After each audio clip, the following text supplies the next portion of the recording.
Bonsoir, c'est la double minute chrono. La première question, toujours la même. Est-ce que vous pouvez vous présenter ? Bonsoir, je suis Tristan Colombet, je suis le fondateur et dirigeant de Turing 22, un grand espace de coworking à Clermont-Ferrand. Alors, le sujet du jour, c'est la RSE et la transition écologique d'une manière plus large.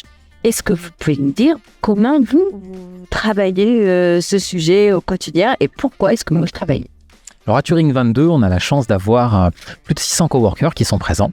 Et c'est un sujet qui revient beaucoup dans les attentes aujourd'hui des gens qui travaillent, des entreprises qui sont présentes. On a plus de 100 entreprises sur place et toutes aujourd'hui ont une véritable attente pour que les différentes dimensions de l'univers RSE soient compris dans le lieu, dans l'univers de travail et fassent partie du quotidien des collaborateurs des entreprises dans une optique de chercher à faire mieux. Donc ça, c'est en tout cas notre grand objectif.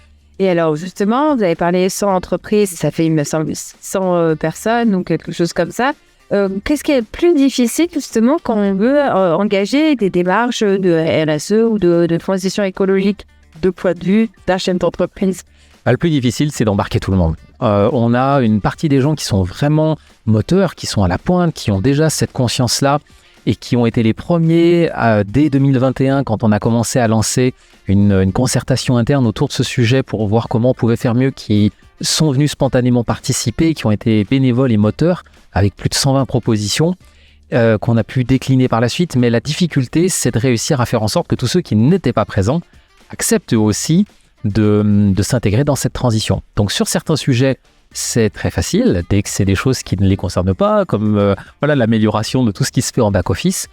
Dès que ça demande un effort individuel, accepter de baisser le chauffage d'1 degré en hiver, tout de suite, c'est des choses un petit peu plus compliquées. Et donc, il faut trouver en permanence le bon levier entre ce qui peut être accepté et ce qui nécessite d'être accompagné ou ajusté. Merveilleuse transition, puisque ma question, c'était quel levier actionner justement pour embarquer et accélérer sur ces sujets de transition ?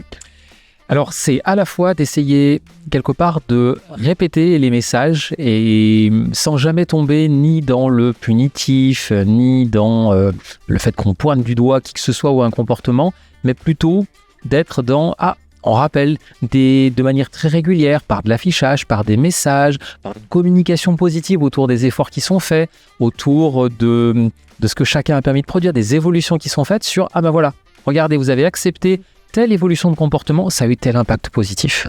C'est aussi de jouer et de prioriser des choses qui ne nuisent pas au confort des gens, comme par exemple le remplacement de tous les emballages jetables des food trucks par de la vaisselle, qui a permis de réduire les déchets de plus de 50% à l'échelle globale du bâtiment. Eh bien, merci. Donc, c'est la technique des petits pas et des graines que l'on plante tout au long pour les voir grandir plus tard, pour embarquer tout le monde. C'était la double minute chrono. Merci beaucoup, Tristan. Merci beaucoup.